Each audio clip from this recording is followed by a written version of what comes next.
أعوذ بالله من الشيطان الرجيم.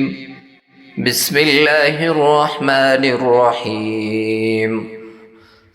والله أنزل من السماء ماء فأحيا به الأرض بعد موتها إن في ذلك لآية لقوم يسمعون. وإن لكم في الأنعام لعبرة نسقيكم مما في بطونه من بين فرث ودم لبنا خالصا سائغا للشاربين ومن ثمرات النخيل والأعناب تتخذون منه سكرا ورزقا حسنا إن في ذلك لآية لقوم يعقلون.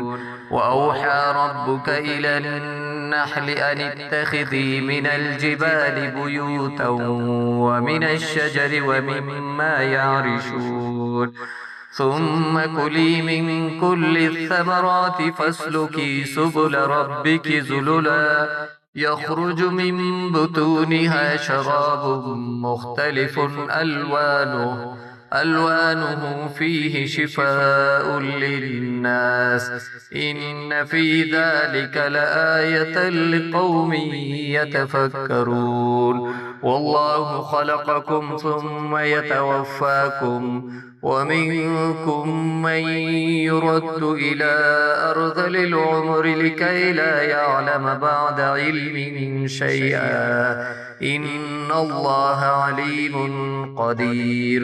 والله فضل بعضكم على بعض في الرزق فما الذين فضلوا براد رزقهم على ما ملكت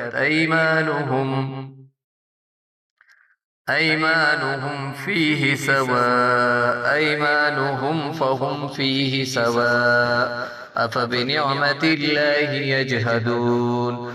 والله جعل لكم من أنفسكم أزواجا وجعل لكم من أزواجكم بنين وحفدة ورزقكم من الطيبات أفبالباطل يؤمنون وبنعمة الله هم يكفرون. صدق الله العظيم. والسلام عليكم ورحمة الله وبركاته.